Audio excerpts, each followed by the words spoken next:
আজকের ভিডিওটা একটা heartfelt request to our young generation, Gen Zs, Gen Alphas বা আমার বয়সী যারা আছে, যারা সিনেমা দেখতে পছন্দ করো, তাদের জন্য আমার রিকোয়েস্ট, তোমরা সবাই একবার সত্যজিৎ রায়ের ছবিগুলো দেখো।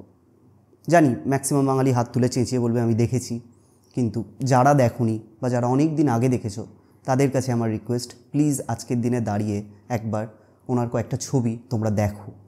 নিঃসন্দেহে তোমাদের জীবন, তোমাদের চিন্তাভাবনা বরাবরের মতো পাল্টে যেতে পারে।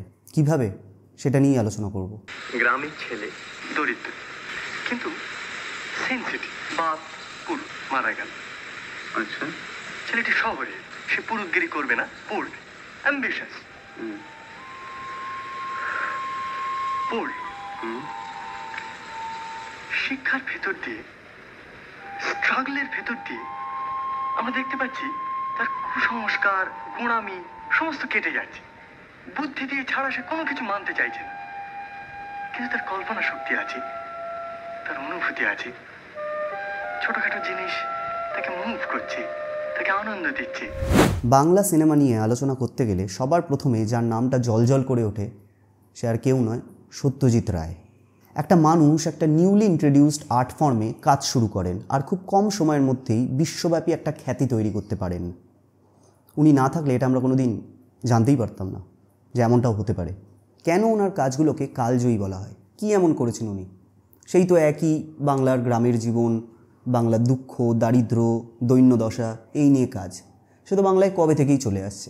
তাহলে ওনার কাজগুলো আলাদা করে টাইমলেস কেন? একটা এক্সাম্পল দিই। আচ্ছা, তার আগে একটা কথা বলি, আমি সিনেমা নিয়ে আলোচনা ঠিক এভাবেই চালিয়ে যাব।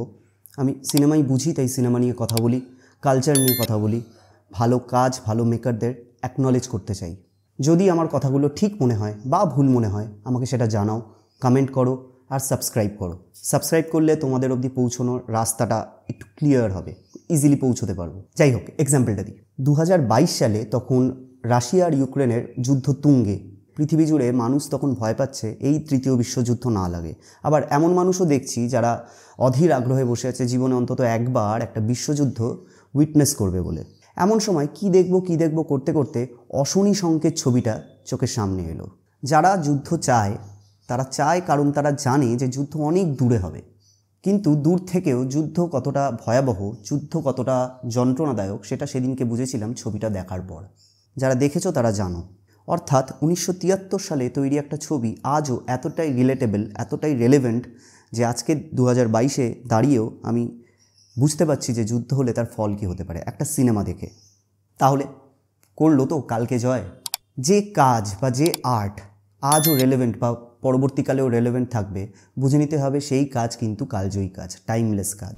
দেবী ছবিতে উনি রিলিজিয়াস ডগমাটিজম নিয়ে কথা বলেছিলেন। এই ডগমাটিজম কথাটার মানে উদ্ধার করতে গিয়ে বুঝতে পেরেছিলাম ওনার কমেন্ট্রি। অনেক গোঁড়ামি কেটে গেছিলো সেদিনকে। যখন একটা মানুষের কাজের মধ্যে দিয়ে তার কনসার্ন আর তার লড়াইটা প্রতিফলিত হয়, তখন সেই কাজ কিন্তু মানুষের সাথে সারাটা জীবন থেকে যায়। এই সম্প্রতি হুলিগানিজমের যে গানগুলো তৈরি করছে অনির্বাণ ভট্টাচার্য এবং তার গোটা দল, যেমন মেলার গান বা পূজার গান, তার মধ্যে যে কমেন্ট্রি রয়েছে সেটা তাদের আজকের দিনের লড়াই, তাদের আজকের দিনের যা নিয়ে তারা কনসার্ন, সেগুলোকে কিন্তু খুব সুন্দরভাবে কোডের মধ্যে দিয়ে তারা দর্শকের সামনে রাখছে। তাদের এই বক্তব্য, তাদের এই লড়াই কিন্তু সারা জীবন থেকে যাবে। এইটাই সিনেমার পাওয়ার। তাই আজকের ইউথকে বলবো, মাথা ঠান্ডা করো, একটু শান্ত হও, সব কিছুতে অফেন্ড হওয়া বন্ধ করো। একটা ফাঁকা ঘরে বসে একবার অপু ট্রিলজি দেখো। মানুষ সাধারণত গল্পের থেকেও বেশি জীবন দেখতে পছন্দ করে। অপু ট্রিলজি ইটসেলফ একটা গোটা জীবন। ওনার প্রত্যেকটা ছবি, ওনার প্রত্যেকটা কমেন্ট্রি তোমাদের মানুষ হিসেবে আপগ্রেড করবে। ওনার মেকিং থেকে শুরু করে দর্শকের সাথে যে ইমোশনাল কানেকশান তৈরি করা, সব কিছু দেখে তোমরা কিন্তু শুধু অবাকই হবে।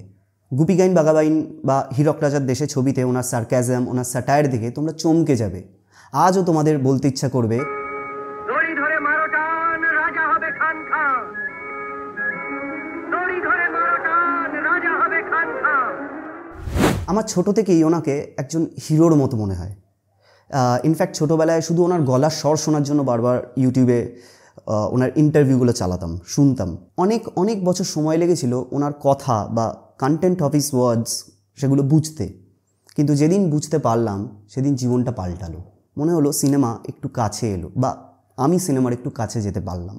একটা মানুষ সারাটা জীবন ধরে এই মাপের কাজ করার পর শেষ বয়সে তার শেষ ছবিতে হঠাৎ করে একটা চরিত্রকে নিজের স্পোক্স পার্সন বানিয়ে তার বলতে চাওয়া কথাগুলোকে একদম সাজিয়ে রাখলেন দর্শকের সামনে।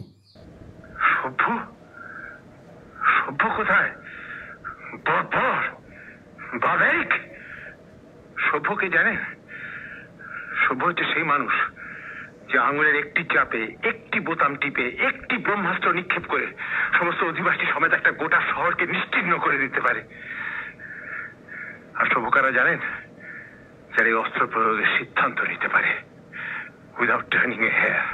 আমার ফেভারিট ছবি, আমার সর্বকালের প্রিয় ছবি, আগন্তুকের মতো একটা আধুনিক ফিলোসফিক্যাল ছবি আমি আজ অবধি কোথাও দেখিনি, আর আমার মনে হয় না খুব শিগগিরই আমি এই ধরনের কোনো ছবি দেখতে পাবো বলে।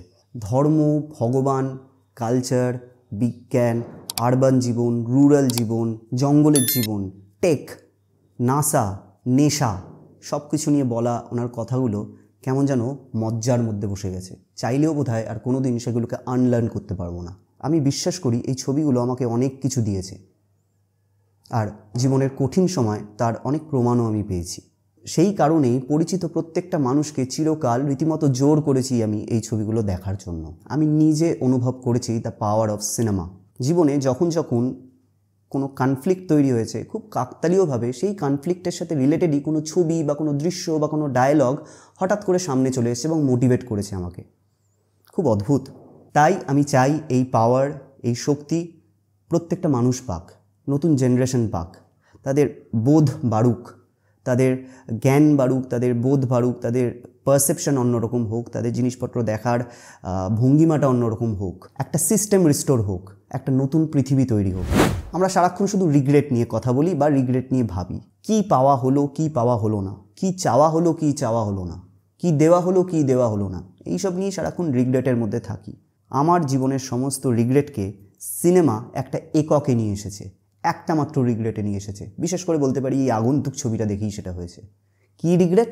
আমি আলতামিরার গুহাবাসীদের মতো বাইসেন আঁকতে পারি না, তবে আমার বিশ্বাস পায়েল সেটা পারে, এবং পায়েল আমায় কথা দিয়েছে ও আমাকে একটা বাইসেন এঁকে দেবে। যাই হোক, তো আমার যারা বন্ধুবান্ধব রয়েছে, যারা আমার পরিচিত বা অপরিচিত, বা আমার ছোট ভাইয়েরা বোনেরা যারা ছবি দেখতে পছন্দ করো, তারা প্লিজ একবার করে সত্যজিৎ রায়ের কয়েকটা ছবি তোমরা দেখো। যেমন অপু ট্রিলজি অবশ্যই, চারুলতা, জলসাঘর, অরণ্যের দিনরাত্রি, আগন্তুক, গণশত্রু। একবার দেখা শুরু করলে খেই হারিয়ে ফেলবে যে কোনটা ছেড়ে কোনটা দেখবে। যারা পরবর্তীকালে সিনেমা বানাতে চাও, অবশ্যই ফিল্ম স্কুল শুধু সত্যজিৎ রায় না, আরও অনেকের ছবি দেখতে বলবে, এবং সেগুলো দেখতেও হবে। কিন্তু এতটা রুটেড, এতটা রেলেভেন্ট কাজ কিন্তু চট করে তোমরা অন্য কোথাও পাবেই না। তাই যারা ছবি নিয়ে চর্চা করো আর পরবর্তীকালে নিজেদের ছবি বানাতে চাও, তারা সত্যজিৎ রায়ের ছবিগুলো দেখো এবং বারবার দেখো, একাধিকবার দেখো। একবার দেখলে হবে না, প্রথমবার ছবিটা ফিল করো, তারপরের বারগুলো সেগুলো নিয়ে কাটাছেড়া করো, চর্চা করো। তবেই একটা সিনেমা কীভাবে একটা জীবন হয়ে উঠছে তোমরা স্বচক্ষে দেখতে পাবে, এবং আনডাউটেডলি একজন বেটার মেকার হতে পারবে। ভিডিওটা ভালো লাগলে সাবস্ক্রাইব করো, আর অবশ্যই কমেন্টে জানাও যে সত্যজিৎ রায়ের কোন ছবিটা তোমাদের সবচেয়ে প্রিয় ছবি। Thank you.